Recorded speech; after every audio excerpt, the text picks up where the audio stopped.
Greetings, I'm Caffeine Rage, and I'm back with the Sunday Sampler. This week we're going to be taking a quick look at Infinite Minigolf, or Infinite Minigolf. They're actually a little ambiguous on the actual spacing of that, so yeah, we'll just go with that. Anyway, this is a self-published title by Zen Studios, and I'm recording this on July the 9th, 2017, in the wee hours in the morning, and since I'm referring to the date, longtime viewers may infer from that this is an early access title. Unfortunately, I can't give you a version number because I haven't been able to find a proper version number, so... And as per usual for the Sunday Sampler, this is a review copy. So, Infinite Minigolf. This is a strange title. There's a lot of very, very, very odd sound decisions about this game, which we'll go into quite a bit. Well, first of all, I unfortunately don't have... I have a recording of me opening up a couple of these packs, but unfortunately a train kind of interrupted that, but yeah, we'll just pretend that that happened. These packs are not microtransactions, and I wanted to make that perfectly clear since you're looking at the main menu and seeing a store. Because, yeah, it's something that we have to go into these days. Is there microtransactions in this game? No, at least not in the current early access version. But yeah, let's just dive straight into character customization. Everything is purely cosmetic, but the reason why I want to do this is that it shows some of the oddities of this game. So you may notice there's no unified currency system here. Matter of fact, there's only 3 colors of skin right now, but early access, so they may add more. Yeah, those packs, as well as surpassing a certain goal on player-created matches and winning tournaments and leveling up, which the level up system is also very weird, which I'll get to in just a moment. Gives you different cards, which are essentially your currency for the different sections of the store. So, for example, this, I guess you could call it accessories. I mean, I get a little pouch there and some sort of odd belt loop. What is the purpose of that, by the way? Probably don't want to know. Damn kids these days. But because I've gotten unlucky on my card drops, I cannot buy that, even though I have enough currency to buy all the belts that's currently available, all the shoes that are currently available, pretty much all the pants that are currently available. Shirts are given out for tournament awards, but you know, you're getting my drift. Is that it's a very, very odd design decision, and it feels like something that an early access game, or I should say a microtransaction free-to-play game would do, is segregate the currency like this to make you buy more of these card packs and force you to level up. But they don't have that, at least not yet. And it's just, it's indicative of some other weirdness about this game. As a matter of fact, since I talked about the level up system, we'll go into that. There is no character progression yet. They do talk about when to do that on the early access store page. But as of right now, your level is purely unlocking more cosmetic options. And the way to do that is, well, the top 3 are all currency generators to buy more of the card packs in the store. But all the all the missions below those top 3 are your stars to level up. And once you get all 5 stars, you level up, you get a little package, some extra currency for the store, and then you rinse and repeat. So right now, in order to get level 8, I have to play a couple more holes, get probably about 2 more long putts, use the heavy ball power-up twice, which getting certain power-ups is very annoying because they're only on certain levels. And as a matter of fact, there's one power-up that I encountered on a player-made map that I never used in any of the tournaments. So yeah, it's just so weird why they're doing it like this, and there's no experience system.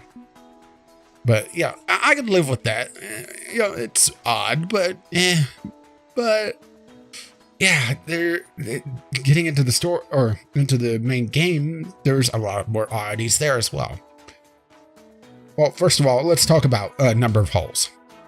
There is, of course, player-made maps, and there is an editor. Oh, I have to go into here and select editor here. Why it's not a main option menu, or an option on the main menu, I don't know. Because maybe it's just because they segregate it by the theme. There's 3 different themes. There's Santa's Factory, Nightmare Mansion, and Giant Home. Each one of these themes, which we'll just go into Giant Home since it's the one I just happened to be on, and it's the one I played the most. Oh, and I went into the editor. Whoops. But you can see, you can't make absolutely huge maps, but it is also mini golf. But it also lets you see the area that you have to work with and a general idea of what the theme is entailing. I mean, it's a giant home. It's exactly what it says on the package, and you have a fair number of parts. Well, yeah, I didn't mean to go into this. Whoops. We'll just back out and go to the main menu. But yeah, I haven't spent a lot of time with the editor, I'll be perfectly honest. But anyway, tournaments. And I was talking about number of holes. There are 3 themes, which each one has 4 different courses. In this case, Simon's Jokes, Vince's Troubles, Winston's Dreams, and Quentin's Gem. Each course has 3 holes and 9 holes and 3 difficulties, which gives 108 per theme, coming out to 324 for total, which isn't a bad number, actually. Now, granted, the difference between casual and normal, at least at a glance, it's hard to determine, except for certain things, especially things that just make the course a lot easier. A lot of quality of life, anti-frustration things, like magnetism on the whole, to make it like it's recessed, for example. But we'll just go ahead and go into Simon's Jokes, normal mode, and play around, because the way the game is scored and the way it's controlled are just so weird. Okay, so you have your general area. We just plop it down. Stroke 1. Yeah, I don't have a power meter or a traditional power meter, like you have in most normal golf games. Instead, I have 2 options. I can play with the mouse and keyboard, which is just... Both options are good at certain things, but neither option is really good at everything. For gamepad controls, it works a lot better with power-ups, which unfortunately isn't on this particular hole. But for the mouse and keyboard, it's a lot more precise on my power. So in this, I pull back on the right thumbstick to set my power, which got to be careful to release that, and left thumbstick aims. So let's see. Aim here, and it is very difficult, even after toying around with the settings, to get exactly precise, because just a little bit of movement moves that meter quite a bit. Matter of fact, let's just see if let's just go into also the camera real quick, because I can't see exactly where the hole is from here. I go here. That's not exactly helpful if I go overhead, because I can't see how far back it is. And there's no option to move up and down. It's just this orbital camera. And for some holes, even the developer made ones, this is atrocious. And there's player made holes that are specifically designed to block this camera. It is infuriating. There's a lot about this game that makes me just scratch my head. And I've realized I'm 10 minutes or nearly 10 minutes in, and I haven't even putted. So let's just go ahead, line up, try to get a precise amount of power, and launch. And there we go. Hole in 1. Now, what's that score at the bottom? That's how the game is actually scored. This isn't scored, at least in the base game, like a traditional golf game. Instead, you have this oddball scoring system where a hole in 1 is worth 10,000 points, plus whatever things you pick up on the course itself. The blue gems give you a certain amount of points, and the purple gem gives you 2,000 points. So in theory, you could have more strokes than second place, but because you picked up the purple gem, propel yourself into first, because it goes hole-in-one's worth 10,000, an albatross is worth 8, a eagle is worth 6, and I believe a par, which is 5 strokes, is, or sorry, birdie, then par. It's just so weird why they decided to do this. And that's the thing, is that the prequel to this game did not have this oddball scoring system. It was a traditional scoring system. So let's just aim here and launch it. And this should be a hole-in-one, because it is a set amount of force coming out of that thing. Yay, hole-in-one. And once again, 2,000 points there, extra bonus points for distance. And there we go. I'm leading by 24,000 points. However, that does. And also, because I get a hole-in-one, I also get a 2x modifier on the next one. It's just, it's, what the hell, really? It took me a while to even figure out the scoring system, and there's been no tutorial to tell me this. This is just what I've been able to figure out after about 4 hours worth of gameplay. It's one of those things that it makes me feel like they wanted to do a golf game, but wanted to not be a golf game. So let's see if I can grab the purple gem here. I was off. And nearly got a hole-in-one there. Yeah, I aimed on the wrong side of things.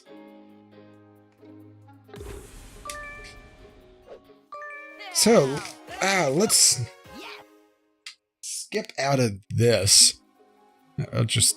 I have such a high lead, it doesn't matter. Let's go back to the home page. Now let's go to Quick Play. Quick Play draws from the community maps. And this game is built, tries to build itself around a community. And there, like I said, there's really nobody playing.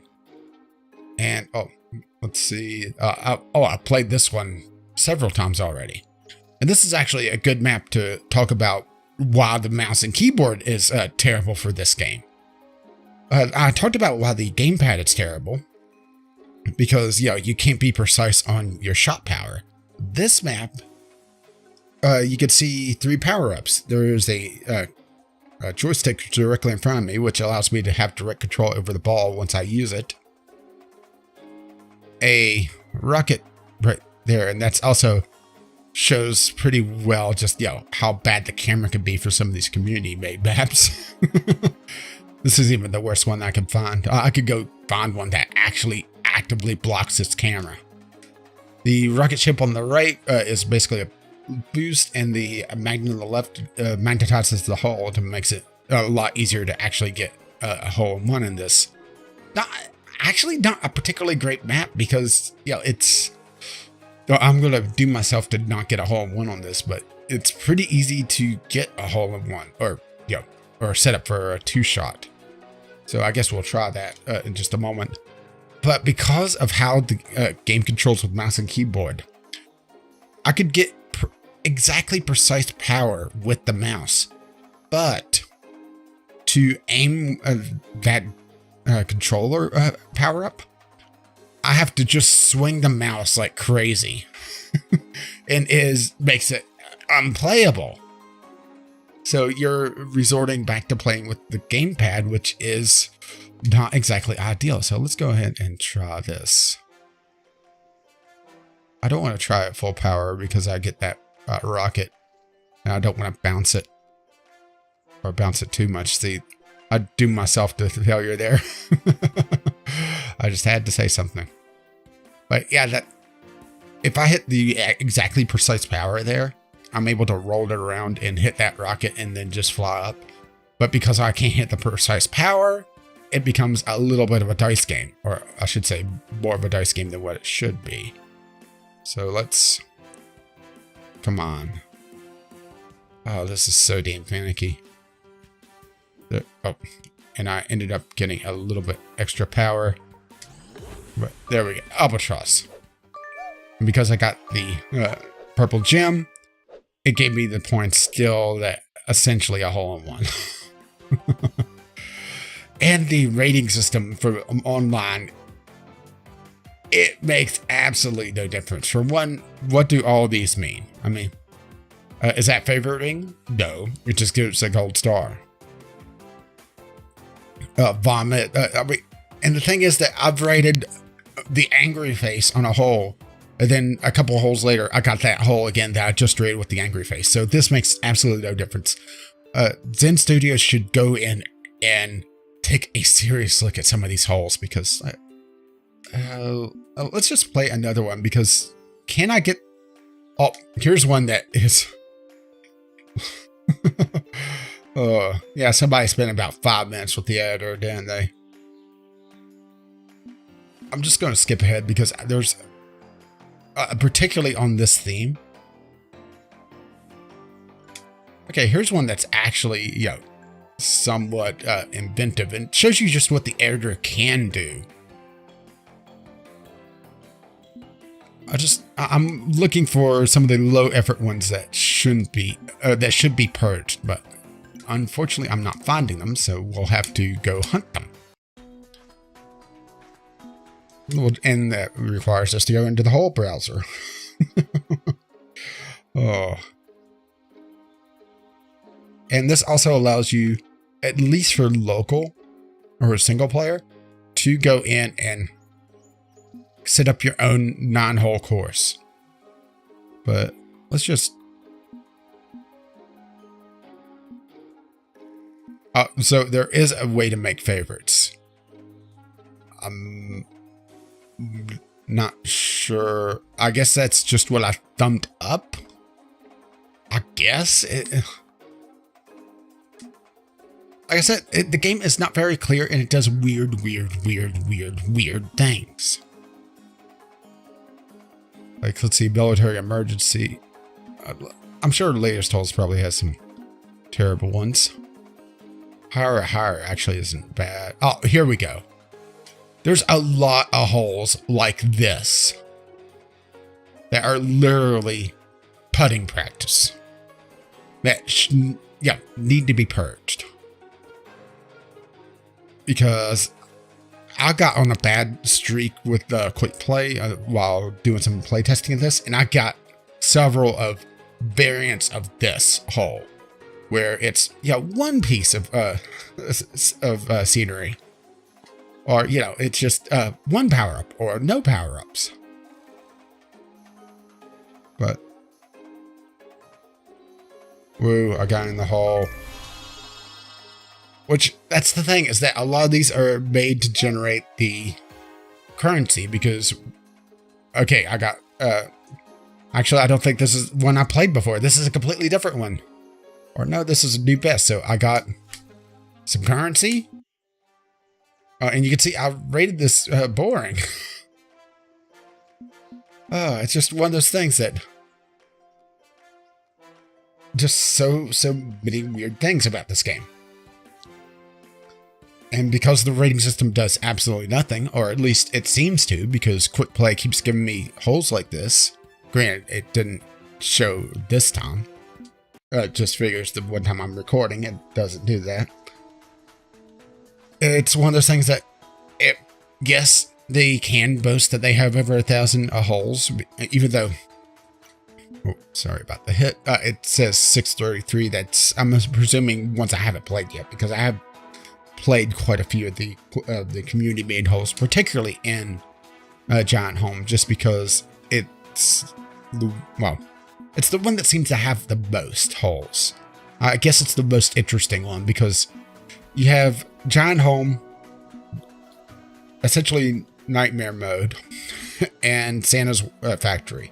And one other thing is that the player or the developer made holes, a lot of them have scene transitions or little cutscenes that you just cannot skip, or at least I never found a way to skip them, which is also very annoying.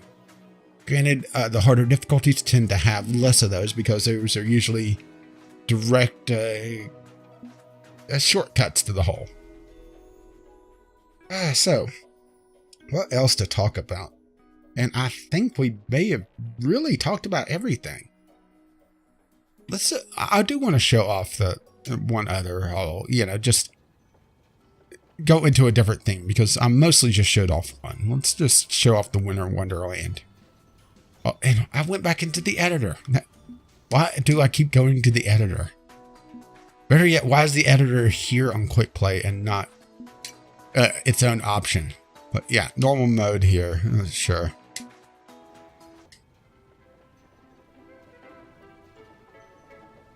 We'll just go through, get a cutscene.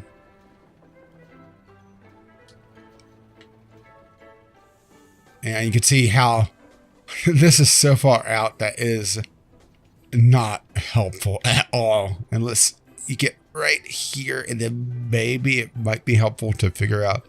Okay, so I could hit there. I wanted to like this game a lot more, but this is... Oh. Okay, so you can't bounce off that. Good to know. I actually haven't played this one on hard, and this map is pretty different on casual. So let's just restart this. So I could get a proper attempt in. You can see also how finicky it could be. Granted, well, I haven't really shown off the settings menu. You have the wide assortment of video options. Granted, it doesn't exactly take a powerhouse of a computer to run it, but yeah. But controls, I could turn down the difficulty or the sensitivity a little bit more and see if that helps. That's still... No, that's better, but it's still a little finicky. Oh, just missed the hole in one. It's just, this is a hard game to recommend just because, well, for one, it just doesn't feel like mini golf because of how odd they do this. Oh, here's a example of the cutscenes. So, I have to admit, it's funny the first time, second time it's amusing. By now, I'm done with it. Granted, that is a freebie hole-in-one with the gem, but you're not getting the blue orb. So someone that goes to that instead of going directly to, or someone that uses the cutscene is at a little bit of a disadvantage, but it's just one of those things that it's just so odd. And I've used the word odd a lot because there's just a lot of things that are unusual, strange. So I think we are pretty much done here. I went long form, talked about how much I dislike certain things about this game, and here we go. Same exact cutscene.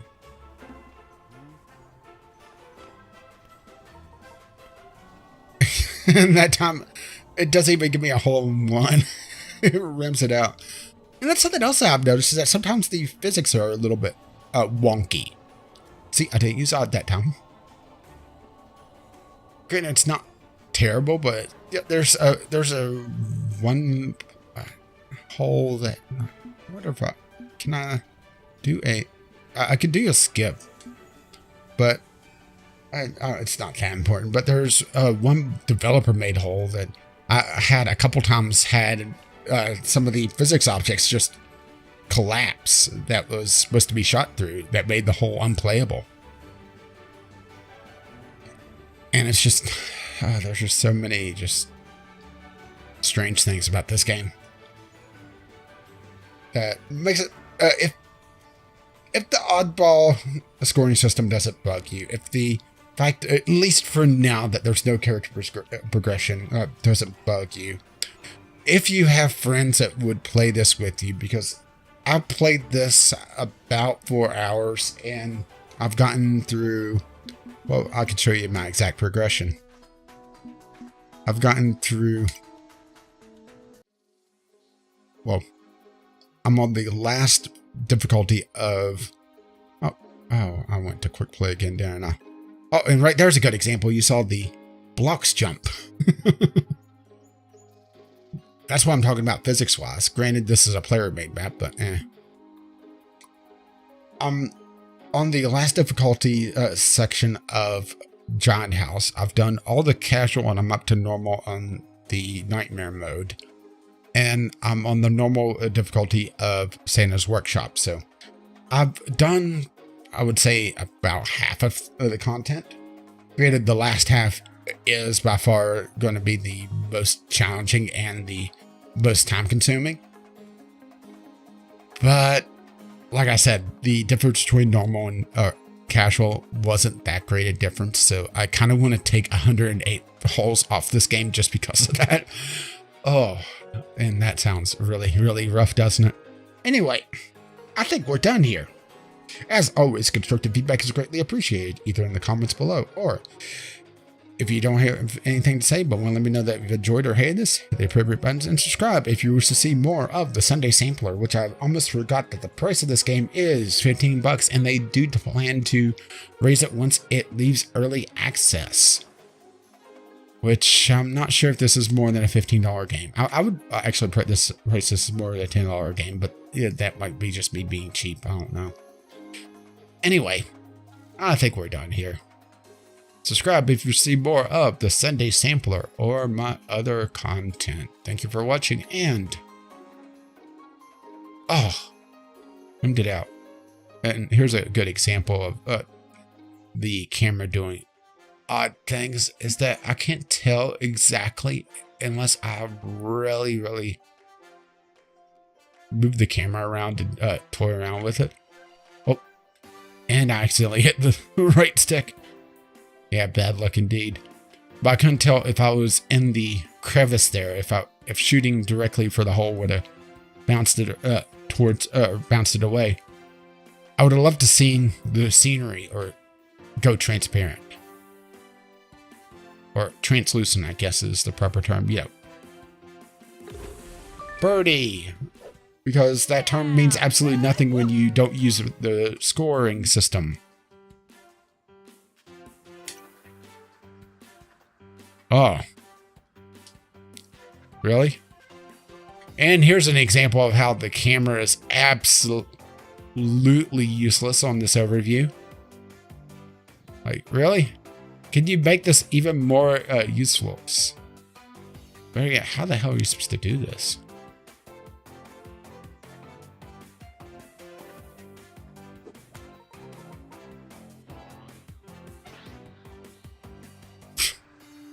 Yeah, I have no idea how you're even supposed to approach that, and frankly, I don't care.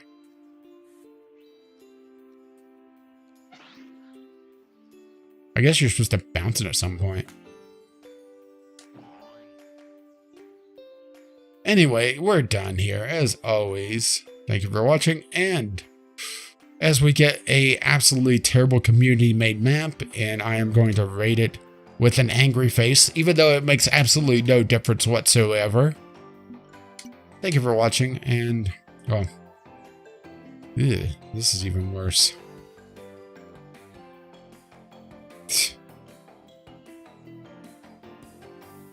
Yeah, I need away from this game. I'll see you next time.